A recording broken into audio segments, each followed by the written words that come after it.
The EVgo network has the distinction of being the oldest DC fast charging network in the US. Now, it's not the first network to form. That's because the Blink network actually started maybe about 8 or 9 months before EVgo started. But EVgo actually got chargers in the ground before Blink did, about 6 or 7 months sooner than Blink did, and EVgo installed their first DC fast chargers in the spring of 2011. But that wasn't the very first DC fast charger in the ground. That distinction goes to Portland Gas and Electric, and they installed a single 50 kilowatt DC fast charger at their headquarters in Portland. But they're not a network. That was a utility. So EVgo is actually the oldest continuously operating DC fast charging network in the US. Recently, I had the opportunity to visit EVgo's headquarters in El Segundo, California. I got to tour their technology labs. I got to see their next generation charging equipment. And while I was there, I also was able to interview EVgo's CEO, Badar Khan. And that's what we're going to do here today. I've got about a half an hour interview with Badar where I ask him all kinds of questions ranging from the challenges and advantages to being the oldest DC fast charging network in the US, and also where EVgo is going in the future. So this video is going to stand on its own. In about a week, I'm going to publish the next video, which was my tour of the facility and my interview with some of their employees there. But this video is about a half an hour, and I figured it should stand on its own. Badar's an interesting guy. He gave us some good information about the network, and I thought it would be interesting enough. With that said, let's get into the interview.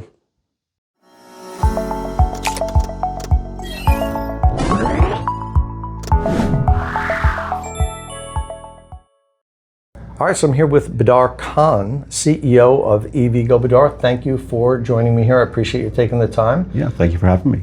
So, it's interesting. I've covered all of the networks. They all have their own unique challenges. And, EVgo was a first mover. Yeah. This network has been around since, I think, 2010, yeah, which brings with it its own set of problems, advantages, but also problems. And I think one of the experience, it brings exactly. its own set of experience. Yeah. One of the things that might be, say, a disadvantage is, unlike some of the networks that just started in the last year or two, you have some aging equipment out there also, because you've been charging EVs since 2010. Yeah. Could we talk a little bit about reliability? Because I think that's paramount. Like, the customer needs to be able to count on the fact that they pull into an EVgo station, the charger's going to work. Or at least the app will tell them ahead of time, this one is down or whatever, and they can maybe go to a different one. Yeah. Talk a little bit about your policies around reliability, and how you identify chargers. What's your goal to get them working when they break? Because they'll break. Everything breaks. Let's get charger reliability and network uptime right out in the open up front. For sure. Yeah.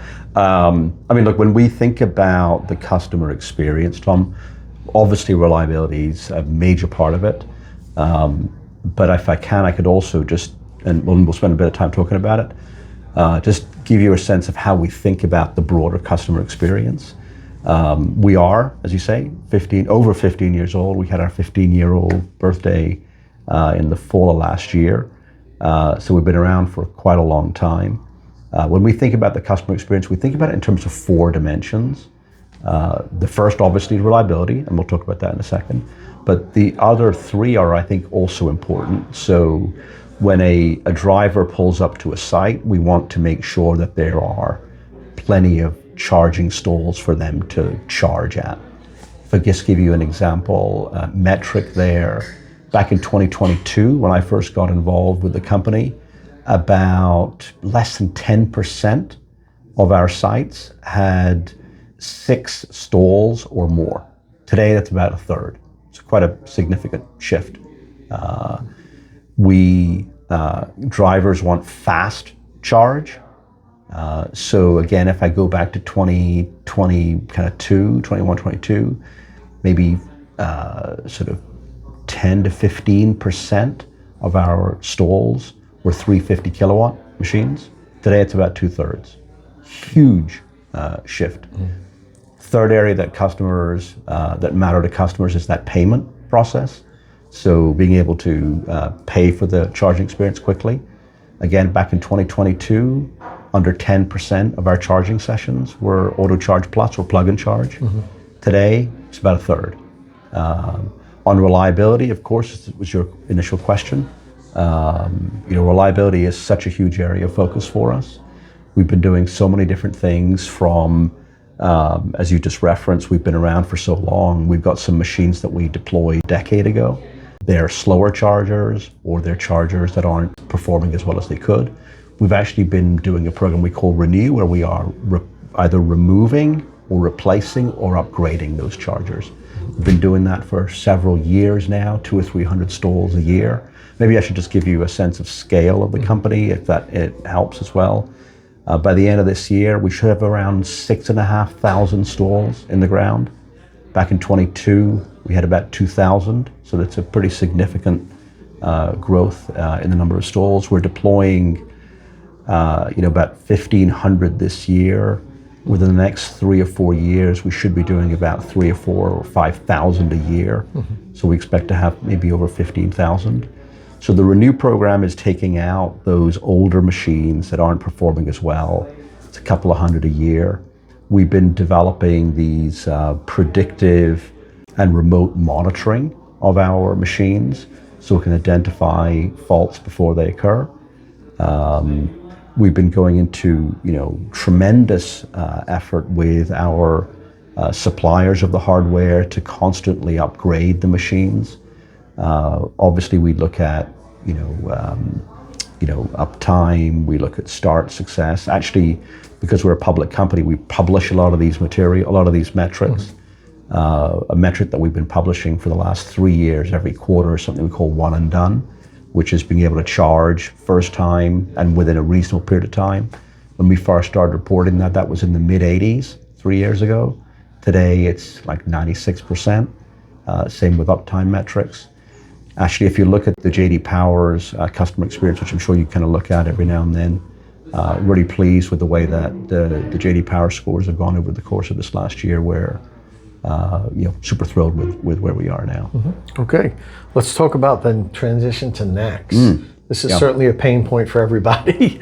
I know you have begun to install NACS connectors at some of your sites. How quickly do you see that going? And part of the reason I think you would be incentivized to get this out is to keep people from using adapters on yours, which is a big problem in the industry. There's a lot of low quality, non-safety certified adapters. The easiest way to stop people from using them is to offer both types of charging experiences on each site. What's your goal? How quickly are we going to see NACS offered at most, if not all, of your locations? Yeah, so we've got, in 2025, we installed about 100 NACS connectors. So we're a public company, so at the end of Q1, we're at 5,300 stalls, about 6,500 by the end of this year. So we've got 100 NACS retrofits. So we went out, replaced CCS connectors, put in NACS connectors. And a lot of what we were doing was just trying to figure out where customers would want NACS connectors the most. So we're trying to learn. This year, we'll probably do about 400 NACS connectors. These are all retrofit. So by the end of the year, maybe it's around 500. I expect that's probably going to be around 50 to 20% of our sites will have CCS and NACS connectors. Over the next 2, maybe 3 years, I would hope that pretty much all of our sites will have some NACS connectors. So again, today it's 1,200 sites, just over that. 2 or 3 years will be quite a bit more than that. So that's what we're looking at. Maybe 3 to 5 years time, maybe 50% of our network will be NACS. Again, in 5 years, I expect that we'll have well over 15,000 stalls. And so, a large part of this is around understanding where drivers are. So, it really depends upon the choices that our customers, our drivers are making. If they prefer for us to have more NACS connectors, and obviously that'll be something that'll be. Well, a lot of the new cars are coming with native NACS inlets. Yeah. So, it's and that, I think at this point now, pretty much every new EV introduced to the market is going to have a NACS inlet. That's right. You know, I think really quickly you're going to start to see the CCS to NACS, for sure. The percentages go the other way. You know, so. And when I look at the demand on our network, I mean, I think as you probably know, we've got more demand, so more charging sessions on our network than every other CPO combined in the United States, other than Tesla and EA. So it's our network's very much in demand. But when I look at the demand, so how much usage we have in our NACS, even though the little pilot that we did last year, our usage is already materially higher than I think almost everyone other than Tesla's network. So we certainly are seeing that demand for NACS on a per stall basis kind of go up nicely, which is important. Right, and I think it'll go up even more once more people realize that they can charge at an EVgo station with NACS. I think a lot of people 100%. Now, because not too many of your locations have it, they don't even check. But once you have more and more sites with it, I think that the utilization on the NACS connectors is going to go up even higher. So I totally agree. Yeah, including Tesla vehicles, right? Yep, so, right. We're excited about the standardization of the cable, and I think that being able to charge all customers, all vehicles is an important part of our mission. Has always been an important part of our mission. Being able to do it without an adapter makes it so much more attractive for customers. Yeah. For the customer side too, we had to get to the point where anybody can charge anywhere. Yeah. We couldn't have these moats built around different connectors and so forth. So I'm glad that we moved in that direction. Yeah. Now, you mentioned a little earlier about how you have increased power and how such a high percentage of your network now is 350 kilowatts. Yeah. This industry is moving very quickly, and 350 kilowatts is no longer the top.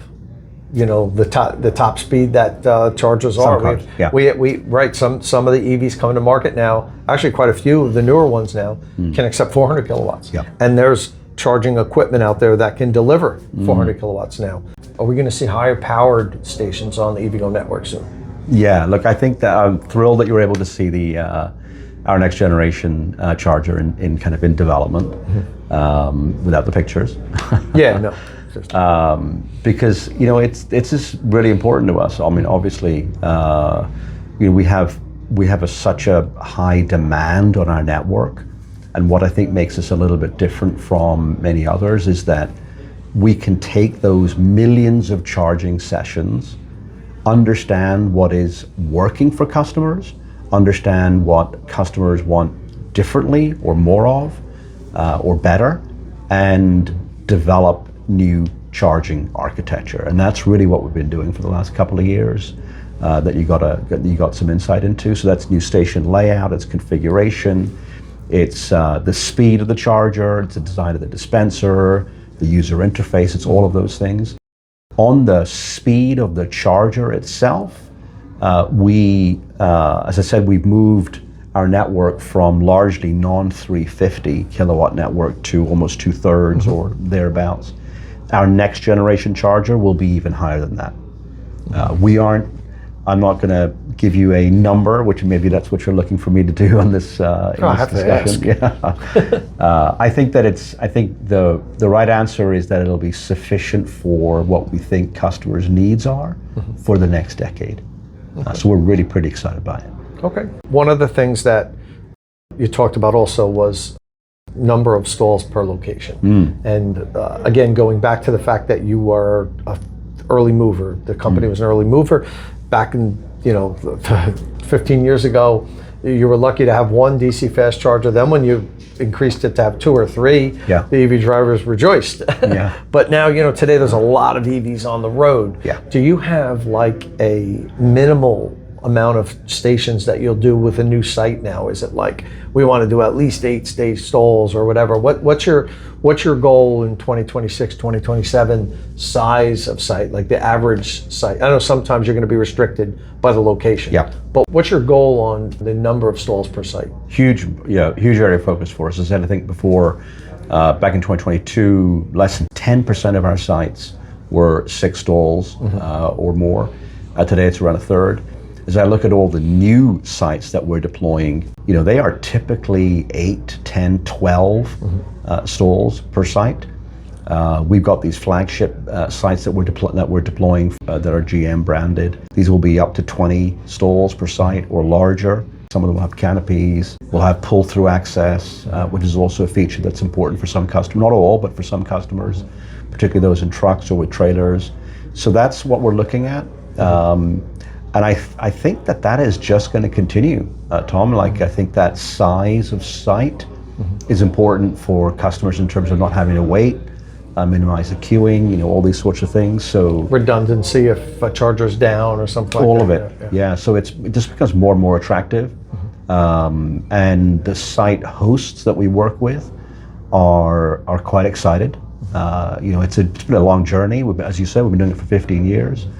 Putting in a 1 or 2 stall site, it doesn't meet our customers' needs, and I think most of our site hosts also agree that they need to be larger. Okay. One of the things that I notice is some of your competitors have seemed to focus on convenience stores as their locations. Yep. Sheetz, Wawa, so forth. But you haven't. You haven't really made that a main focus of installation. You have some locations at some convenience store properties, but that's not the driving force behind your location selection as it appears to be with some of your competitors. Could you talk a little bit about that, about what you look for in a site?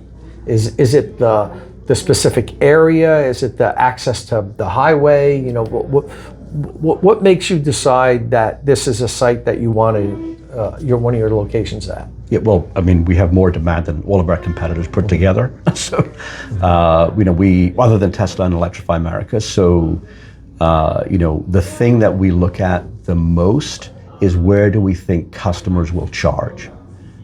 We go to significant effort with some fairly sophisticated modeling, kind of AI-driven modeling that helps tell us where will demand be the greatest in terms of putting in a charging site. So we want to put in sites that people are actually going to charge. That's why our usage is 3, 4, 5 times higher than the average of all of our competitors. And where that takes us to are urban and suburban locations that are typically close to a larger number of amenities. So grocery stores is actually quite an important anchor for where we put our sites, but that are also convenient for retail or for dining that is accessible to those sites. We of course have sites at Sheetz and Wawa locations that's still in the ground today. And I think that is a fairly sophisticated approach. When I look at the site host conversations that we have since the fourth quarter or even before that of last year, we've been signing up new stalls at 3 times the number of new stall signings than we were before. It takes about a year to get a new site put in the ground from when we sign the stall lease. And so that's why we expect to see a significant increase in the number of new stalls deployed at the end of this year. And frankly, in 2027, 2.5 to 3 times the number of new stalls deployed next year versus what we were doing in 2025. All of these are locations that are suburban, urban locations, convenient for people who don't have charging at home, convenient for rideshare drivers, with a larger number of amenities close to where the site is. Talk a little bit about pricing, which it's a tricky subject because, in my opinion, one of the difficulties is the equipment's very expensive to install. So there has to be a premium placed on using public infrastructure versus charging at home. But the problem is, quite often, the people that rely regularly on public infrastructure are people that don't live in private homes. They live in apartments, they live in multifamily dwellings. They might be slightly economically disadvantaged compared to some of the people like myself that live in a house with a 2-car garage and can charge at home. I'm here paying 20 cents a kilowatt hour, and the person that lives in a tiny apartment because they can't afford a house and they drive an EV, they have to charge in public and they're paying 2 or 3 times what I pay. We know that this has to be profitable. We want it to be profitable because that's the only way you're going to stick around is if you can make money. But how do we drive down the cost so that people that maybe it can't afford to pay 3 times what I pay to charge at home And this isn't just a question for you. I asked the other networks this also. You know, you can pay 50, 60 cents a kilowatt hour depending on when you charge on your network. If you don't have a subscription, or if you're charging during peak times at some locations. What are you doing to try to drive down the cost of charging for people?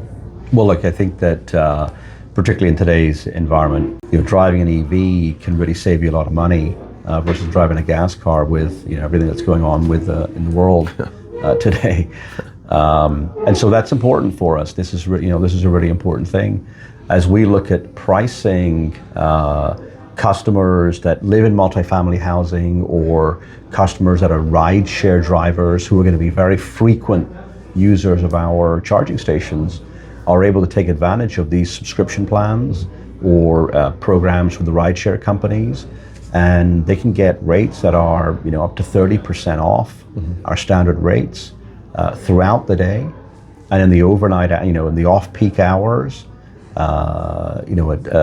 We offer also fairly substantial reductions off standard rates. So I think those kinds of features make it so much more attractive for frequent users of our charging stations. Okay. You don't have a network-wide idle fee policy in place yet. And I've personally experienced a problem with that. The Short Hills, New Jersey location, there used to be a Cadillac Lyriq that would park and plug in and stay there all day. Yeah. I saw his car there 10 times while I was doing my charge recordings, and he was taking up one of the 350 kilowatt stations that I needed to do my recordings on. Yeah. And I wanted to leave him a note, but I said, you know what, I don't want to begin confrontational. Yeah. But I wish you would have, I'm in favor of idle fees across the network. Talk a little bit about why you don't have that currently in place. You have it in some locations, I believe. Yeah, look, I think you're absolutely right, Tom. There's as demand on our network has grown, right? We've gone from, you know, our network demand has increased 5 or 6 fold in 3 or 4 years. So the amount of demand per stall. So we've gone from a place where this wasn't so much of an issue. We've been mitigating that to some extent by deploying charging stations at much larger sites. We've just been talking about that. That obviously is a way of mitigating this issue. But it's clearly an area of frustration for customers who have to wait because someone's just occupying that stall. So whether it's idle fees, whether it's a kind of a state of charge limit, we are looking at all of these things. Okay. I think that it may be something that we'll be looking at introducing at some point. Yeah, I mean, as far as the state of charge limit, I probably wouldn't recommend it, not that you're taking my recommendation, but at some of the lower utilized sites. Yes. But definitely at the sites where there's queuing and people waiting, that last 10 or 15% of charging can take longer than charging it from 10% to 80%. Absolutely. And it's if there's other people waiting, I think it's time to say, get off and let the other guy plug in. For sure. And we've been doing kind of the honor sort of messaging, which to many customers. People honor, but not everybody. Not everybody does, and so I think that it's definitely an area it's an area of question for us right now. Okay, what's the biggest misconception about public charging, about the EVgo network, or anything to do with deploying sites or whatever? But what do you think the public doesn't get? I think you began the question by saying, look, we've been around for 15 years. Yeah. So people that may have charged at EVgo's sites a decade ago, or even 5 years ago, or even 3 years ago, will have a very different experience from then versus if they were charging today. I've just given you a sense of how much the company has grown and transformed. We're thrilled, as I said, with the J.D. Powers, which is this customer experience satisfaction. You've got a lot of proud people here at EVgo of what we're doing. Our vision is to make charging effortless for everyone. And people are really focused on that, whether it's deploying technology to predict when a machine goes down before it goes down, or deploying a brand new architecture that takes into account all of the friction that customers experience in terms of the design, the dispenser, the cable, the screen, to just deploying great charging stations at much higher volumes than we've ever done in the past. And so I think if your experience of EVgo was from 5 years ago or 10 years ago, I encourage you to take a look at it today. Yeah, and anecdotally, I have witnessed, and I believe I have experienced improvement in the network. I spend a lot of time at DC fast chargers, on road trips, number one, but number two, just using them when I'm doing recordings. But I have found that you have made an improvement over the last couple of years. Yeah. Last question. Give me a vision of what EVgo looks like, in 5 or 8 years down the road, like a typical EVgo station. We talked about the history. You started out with one charger in the corner of a parking lot in a hotel, and you went up to 3 to 5 stalls. Now you're 8 to 12 stalls. Yeah. Do they have? Do you have canopies? Do you have pull-through stations? Yeah. Are there solar panels powering them? What can we expect? Where are we going? Yeah, well, I think that you'd expect larger sites, obviously. As I said before, we're developing sites that we call these flagship sites with GM that are much larger, with canopies, with amenities sort of right there, with lighting, with security cameras, pull-through access. In fact, we've been deploying charging stations with our partner Pilot, Flying J, across the country. These are mostly along corridors. But 20% of the sites there with that partner have pull-through access already today. So I think you'd expect to see all of those sorts of amenities.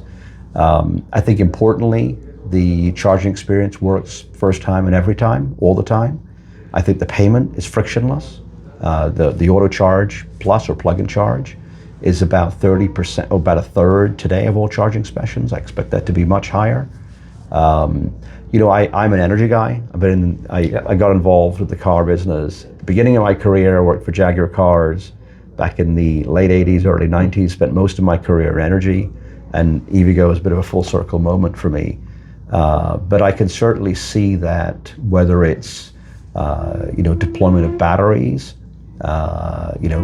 co-located with their infrastructure, potentially other uses of our charging locations that satisfy customers' needs. There's a lot that could be done over the next 5 or 10 years. It's important to me that our company is deploying more infrastructure that encourages EV adoption. Charging, being able to charge your vehicle easily and effortlessly is a thing that'll drive up EV adoption. Absolutely. These cars are great. Your customers are all likely EV drivers, but maybe some aren't. But they're great technology. We need to make sure that the infrastructure is there for them to charge. Okay, listen, thank you very much for your time. Continued success and good luck with the future of EVgo. Awesome, thank you, appreciate it. Thank you. Thanks so much. And once again, I'd like to thank Badar for carving out a half an hour of what I'm sure is a very busy schedule to talk to me about the network. And one of the things I found really interesting was he was talking about the EVgo Renew program where they upgrade the older equipment. We mentioned that EVgo has kind of a unique problem. They were such an early mover that they have old equipment that's still in service that's more than a decade old. Some of the new networks that have come recently don't have that problem. They were able to start off with 4th and 5th generation electric vehicle charging equipment. And the first movers like EVgo didn't have that luxury. They were basically inventing the equipment back then. So the first generation stuff is old, needs to be upgraded. I mean, hell, even the 2nd and 3rd generation EV chargers need to be upgraded these days. And Badar told me that they're updating 200 to 300 DC fast chargers per year with that Renew program. So that's a good amount of upgrades. And they're also at about 6,500 stalls currently, and are gonna add 1,500 stalls this year. But then they really are gonna start accelerating. Starting next year, And in the future years, they plan to be adding between 3,000 and 5,000 stalls per year. Now, as recent as only 2022, EVgo only had about 2,000 DC fast charging stalls. They currently sit at 6,500.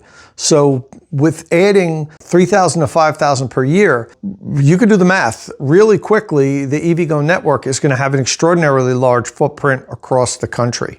Okay, that's all I have here today for my Badar Khan interview video. But keep an eye out for the follow-up video where I visit EVgo's technology labs. And I'm also going to speak with Alex Kiros and Martin Sukup and talk to them about where EVgo is today and where it's going. Listen, if this is your first time here at State of Charge, please hit that subscribe button and ring the notification bell so you don't miss any upcoming electric vehicle news and reviews. And as always, thanks for watching.